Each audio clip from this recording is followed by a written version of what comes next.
Doncs bona tarda a totes i tots. Gràcies per venir, gràcies per ser avui aquí en aquest acte. Donat el desenvolupament del nostre propi conflicte, doncs hem pensat que per coherència, però també per responsabilitat, el que no podem fer és anar a promoure el diàleg i la reconciliació amb altres indrets del món i pretendre que allò que passa a casa nostra no té a veure amb nosaltres. 3 petites definicions que fem perquè crec que enmarca també com entenem el tema del conflicte i la seva transformació des de l'ICIP.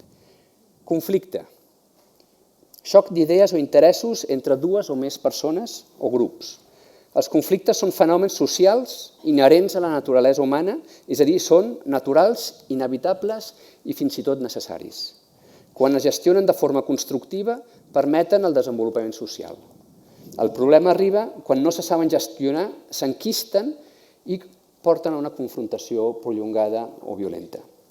La gestió positiva del conflicte requereix el reconeixement de la seva existència i la legitimitat de les parts en conflicte. Polarització. Els conflictes polaritzen les opinions, en el sentit que les persones o grups en conflicte es posicionen de vegades en extrems oposats. Aquest fenomen es converteix en preocupant quan es desenvolupen dinàmiques que redueixen la complexitat a visions binàries, bons i dolents, o alimenten la confrontació, nosaltres contra ells. I construeixen veritats absolutes que desconfien o desqualifiquen les opinions divergents. I finalment, convivència. Donat que les persones som diferents per naturalesa, necessitem dotar-nos d'eines per poder conviure respectant aquestes diferències. Aquestes eines són normatives, les lleis, les institucions per resoldre diferències, però també culturals. Tant les normes com les cultures estan en constant evolució, precisament en resposta als conflictes inherents a la societat. Un dels reptes més recurrents per la convivència és la capacitat d'entendre com pot afectar el que fem i el que diem a persones amb percepcions molt diferents a les nostres. Avui el que us volem convidar a fer a les protagonistes i a vosaltres també en el públic, us volem convidar a un exercici d'escolta. Més o menys hi ha una entesa que el diàleg a les 4 que esteu aquí és positiu i és necessari. Però què entenem per diàleg? I diàleg entre qui? I diàleg per a què? I és necessari? Per què és necessari?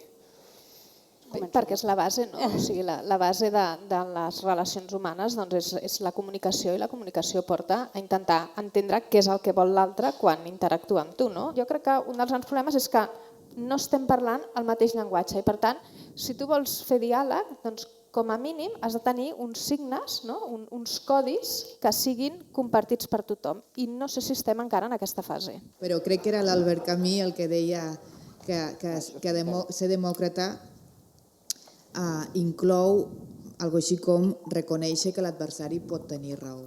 Per què? Perquè jo crec que el diàleg, si és incompatible amb alguna cosa, és amb la intransigència.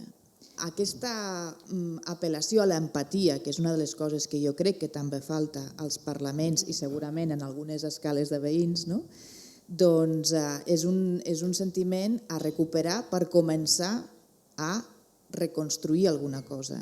El principal problema, com sempre, és la interpretació dels termes que fem servir. I això és impossible al diàleg. Per mi, parlar de diàleg, si estem d'acord que estem majoritàriament sotmesos amb una cultura de violència, el diàleg és impossible. És la que en lloc d'argumentar, el que fa és atacar. En lloc de donar elements, el que dona és insults. Vol arribar a vèncer, a destruir, a acabar. I això, dissortadament, és el que s'està visquent. Estem visquent en un ambient de diàleg, de besugos absoluts, perquè és un diàleg de cultura de violència.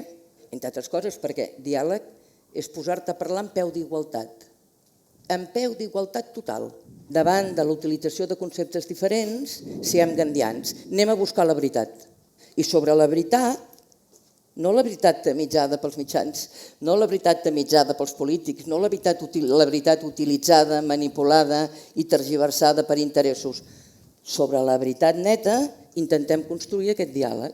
Mentre hi hagi aquests posicionaments de considerar que hi ha una veritat i no que les veritats són polièdriques i que les perspectives són molt polièdriques, serà molt difícil. El món de la definició de quins són els conceptes va per una banda i hi ha uns interessos polítics que han definit les coses d'una altra manera i hi ha hagut una contraposició constant entre el que determina, el que ens diu, el que tu dius, el que tu expliques a classe i per tant el que tu has d'examinar i algunes de les coses que s'han dit. Com podem dialogar nosaltres si els nostres representants no s'entenen al Parlament? S'ha sapigut emprar l'arma que més mata, que és la por. Quina por tenen els ciutadans de Catalunya que no estan a favor de la independència, de que siguem independents? Quina és la por?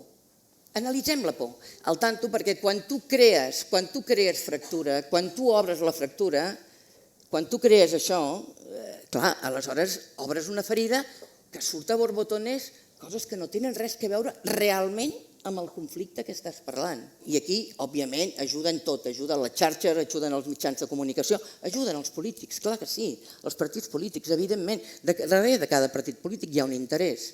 Quan parlem de diàleg, hem de veure que no estem parlant d'un diàleg amb abstracte, amb teoria, sinó que estem parlant d'un diàleg que toca un terreny on està absolutament contaminat, no només d'interessos econòmics que n'hi ha, sinó d'interessos polítics, d'interessos ideològics, d'interessos territorials, de molts interessos. I aquests interessos s'estan defensant no argumentant, no parlant, sinó desautoritzant i criminalitzant el contrari. Per què ajudem tots plegats a vegades, cada un sota la seva responsabilitat, a fer que la nostra ciutadania, no només la catalana, la de l'Estat, la de la resta de l'Estat espanyol, tingui un nivell de debat política i de discussió política miserable? Respecte i després autoreflexió, capacitat de dir... Autocrítica. I jo afegiria una altra, humanitzem el conflicte, afecta els uns pels altres, és que som tots iguals, per tant, falta aquesta empatia positiva, que és un afecte, una estimació, un amor. Hi ha una generació que ja ha nascut amb el conflicte. Hi ha una cosa, és a dir, els joves viuen còmodes en el conflicte perquè han viscut en el conflicte i, per tant, doncs, potser per una qüestió de rebeldia de joventut, no dic que no, doncs el primer vot acostuma a ser als extrems i això dificulta les resolucions també. La pregunta és, què us dona esperança? Jo vull parlar de la promoció de 2019 de Ciències Polítiques de la Universitat de Barcelona. Dona esperança que en aquest grup han debatut, han parlat, han plorat, deien l'altre dia públicament, de tots els pols polítics i després s'ha anat de copes al bar. Jo no tinc esperança, però no passa res, Vull dir, no, jo l'únic que he après amb el... No, vull dir, jo per això dic dels polítics, perquè això està en les seves mans. Tant de bo estigués amb els nostres. El que sí que és veritat és que tot aquest procés hagi acabat com hagi d'acabar, perquè encara no ha acabat. Però jo penso que hi ha hagut coses molt importants. I és que la gent s'ha empoderat. Jo tinc molta fe en la democràcia representativa, que crec que és la que ajuda a canalitzar els conflictes de la manera fins ara més eficient, i a mi en el fons el que em preocupa és l'eficiència i els procediments, i jo crec que podria haver-hi un bri d'esperança si a través dels mecanismes de la democràcia representativa, és a dir, a través de les eleccions, poguessin configurar-se majories alternatives al Parlament de Catalunya que poguessin plantejar situacions diferents a les que fins ara s'han plantejat. Gràcies per aquestes reflexions. Jo crec que han posat en evidència que estem d'acord amb que no estem d'acord, encara en molts aspectes, i que per tant probablement les condicions pel diàleg, crec que podríem estar tots d'acord que ara no hi són, no són òbvies, no són evidents, i que hem de fer probablement molts passos mentals, polítics, simbòlics i socials per generar unes condicions que ara semblen difícils. Estem, per tant, i s'ha posat de manifest, en una situació extremadament complexa, de la qual és difícil veure'n les sortides. Jo crec que el que ens convoca aquí, a vosaltres i als que heu vingut, és l'anhel de trobar-li una sortida, la necessitat de no acostumar-nos i resignar-nos a quedar estancats com estem ara. Per tant, moltes gràcies a vosaltres per haver acceptat la invitació, per haver tingut un debat des de la diferència però amb el respecte, i a vosaltres també per haver escoltat amb molta atenció i molt de respecte. Gràcies. Gràcies.